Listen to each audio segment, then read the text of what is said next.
queria fazer uma pergunta aqui para o meu querido Leonardo Pantaleão. Essa é que nós estamos falando, quer dizer, a presidir um inquérito policial, presidir uma investigação, como vai... presidir o auto de prisão em flagrante, melhor dizendo, presidir uma investigação com uma derivação, tudo bem. Mas quando começa a ter decretação de medidas restritivas pela própria autoridade atingida, isso viola o princípio da imparcialidade do juiz e da inércia do Poder Judiciário. E mais do que isso também, Capês, nós temos aí uma ofensa evidente ao princípio do devido processo legal.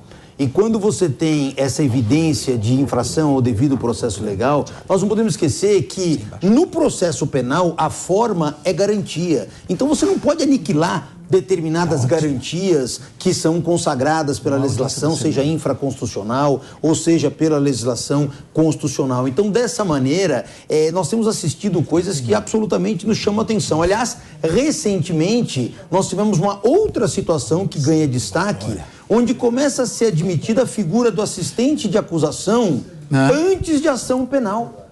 Recentemente... Não, o Código de Processo Penal não permite. Pois é, mas o Supremo permite. Então agora nós temos essa figura que foi permitida a assistência de acusação com esses termos propriamente ditos em relação a fases ainda que antecedem a ação penal. Então, infelizmente, isso tem se tornado uma prática, por isso que agora há pouco conversamos aqui e você pontuou a dificuldade entre o que você escreve e o que acontece. É muito difícil para os professores de processo penal, e isso vira até motivo de brincadeira na maior parte das salas dos professores, porque a gente não sabe mais nem sequer o que explicar. Porque a legislação diz uma coisa e, infelizmente, a prática mostra outra completamente diferente, ao revés, e absolutamente fica inviável de entender. E, mais uma vez, eu repito, a segurança jurídica não se estabelece sequer nas coisas mais comezinhas, como, por exemplo, o princípio do juiz natural. Cristiano Vilela, no momento que o país está tão polarizado, e eu acho isso triste, viu? Triste porque São Tomás de Aquino ensinava em médios virtu, né? A virtude está no equilíbrio. Está polarizado entre direita e esquerda. Se nós continuarmos com essa visão casuística do direito, nós vamos ficar numa gangorra de perseguição, ora do pessoal da esquerda, ora do pessoal da direita. Não está na hora de baixar um pouco a fervura e começar a privilegiar a segurança da lei, da legislação, do sistema, das súmulas, da jurisprudência, em troca de posturas que são muito mais, digamos assim, midiáticas, então, simbólicas. Então, eu queria te ouvir com relação a isso. Olha, Capês, é justamente por isso que a Constituição, ela deu ao Poder Judiciário uma feição muito mais técnica. O judiciário, ele não se submete à opinião pública, ao escrutínio popular, diferentemente dos cargos do executivo, do legislativo. O judiciário, ele é um poder técnico, um poder que tem autonomia, um poder que tem isenção, justamente para ficar apartado desse jogo de emoções. Agora, infelizmente, a gente percebe nos últimos tempos uma certa idolatria em relação a determinadas figuras que assumem posições muito claras, às vezes em defesa de um lado ou em contrariedade de outro lado. A gente não pode colocar fantasia de super-homem num juiz e botar um boneco de 5 metros de altura na Avenida Paulista. Esse tipo de coisa não faz bem para a sociedade. A gente destampa o gnomo que está preso na garrafa, destampar é fácil, agora colocar o gnomo de volta depois é que são elas. Pau que dá em Chico, dá em Francisco. Se bateu no nosso adversário hoje, amanhã vai bater no nosso aliado. São essas visões que são fundamentais que a sociedade tenha para que possa garantir o quê? Para que possa garantir a legalidade, o cumprimento estrito do que está estabelecido na legislação. Como bem disse o Leonardo aqui do meu lado, a questão da forma, quando se trata especialmente do direito penal, ela é fundamental. E é fundamental por quê? Porque é uma garantia.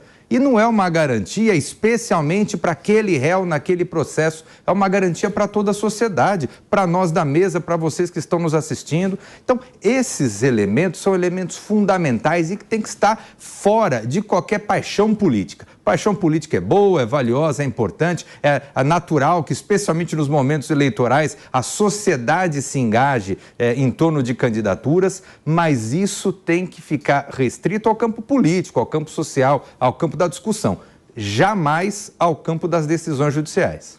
Paulo Cunha Bueno, eu confesso que estou um pouco surpreso com algumas penas que estão sendo aplicadas a manifestantes do dia 8 de janeiro. Isso também já havia acontecido também com algumas penas aplicadas durante a Lava Jato e antes também. Esse tipo de acrobacia jurídica, como se os crimes estivessem em prateleiras do supermercado à disposição para serem puxados e fazer uma conta de chegar. Porque você tem golpe de Estado, crime de golpe de Estado, crime de atentado à soberania. Bom, quem invadiu o prédio e está destruindo, praticou um crime de invasão de prédio público, está lá no Código Penal, praticou crime de dano qualificado, também está lá. Se ele se associou previamente para a prática desse crime, tem associação criminosa, que era a antiga quadrilha. Agora, eu tenho dificuldade de enxergar, mesmo nos atos bestiais de beóceis que invadiram o Supremo Tribunal Federal e merecem sim, e tem como punir exemplarmente, dano qualificado, associação criminosa, a violação de domicílio. Você pode colocar essas penas nos patamares mais elevados, porque se existe pena máxima para ser aplicada. E chegar a uma pena dentro de um sistema, de uma coerência de um sistema. Agora, atentado à soberania e golpe de Estado. Primeiro já dá bis in idem. Ao mesmo ato, caracterizar dois crimes diversos. Segundo, que eu me esforço para imaginar um golpe de Estado, mas aí eu vou consultando a história, eu vejo lá a invasão do palácio onde estava Salvador Allende por Augusto Pinochet. Afinal, isso é um golpe de Estado.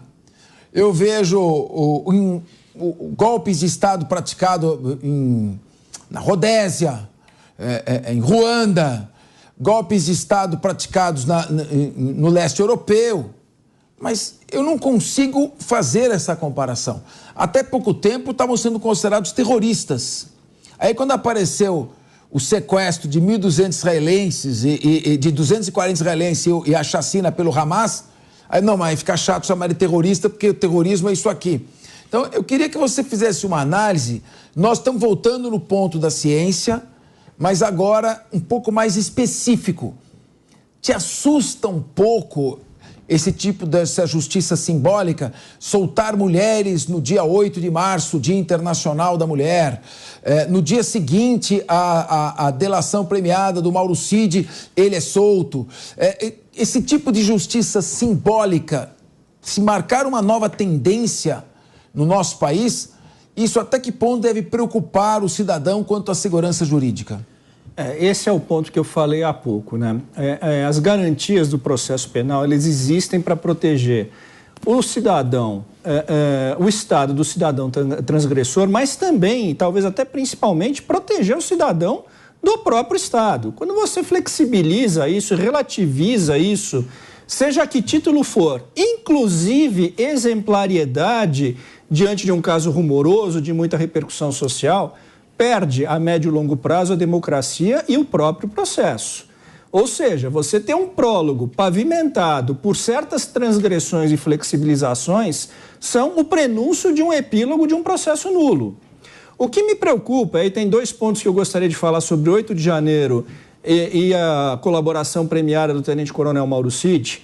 Falando primeiro sobre 8 de janeiro, o que me preocupa enormemente é, de fato, a gente está vendo uma hipertrofia de tipificação legal. Quer dizer, você pega esses crimes contra o Estado Democrático de Direito e coloca ali a abolição violenta do Estado Democrático, golpe de Estado, etc., nitidamente você está dando uma dupla imputação ao mesmo fato. Em direito, você bem falou, a gente chama isso de bis in idem, que é inadmissível. Eu tenho particularmente, essa é uma opinião minha, não conheço ninguém que participou, não defendo ninguém que participou e não estava em Brasília na ocasião, então, de sorte que a minha leitura é uma leitura feita pelos veículos de imprensa. Um golpe de Estado, geralmente, ele traz algumas características muito evidentes. Primeiro, uma reivindicação dos populares, e não havia uma reivindicação. Havia ali uma farândula, uma horda, que alguns ultrapassaram os limites e outros não. Capês conhece bem esse tipo de situação, porque foi uma das primeiras pessoas, enquanto ainda promotor de justiça, a tratar de crimes multitudinários, quando tratava da questão das torcidas organizadas, né? Você talvez tenha sido o primeiro a lidar com esse tipo de dinâmica, em que alguns depredam, mas você tem muitos ali presentes. E é muito complexo, muitas vezes, você fazer esse filtro de imputação. Se me permitir um parênteses, um torcedor foi morto. Mas nós não denunciamos todos os torcedores por homicídio. Denunciamos por rixa, que é a briga generalizada. Não por homicídio. Homicídio seria responsabilidade objetiva de todos por um fato específico. E é o que se esperaria em relação ao caso do 8 de janeiro. Quer dizer, então nós temos aqui, para além dessa hipertrofia de tipificação penal, uma aplicação de penas absolutamente exageradas. Olha, 17 anos ali, você efetivamente destruiu a vida de um indivíduo. Ele vai passar um longo período em regime fechado, quando talvez a intenção dele, evidentemente abjeta, de destruir o patrimônio público, etc., mas não trazia as características de um golpe de Estado. Quem era o líder desse golpe de Estado? Em algum momento, alguém estava ali propondo a deposição do presidente eleito?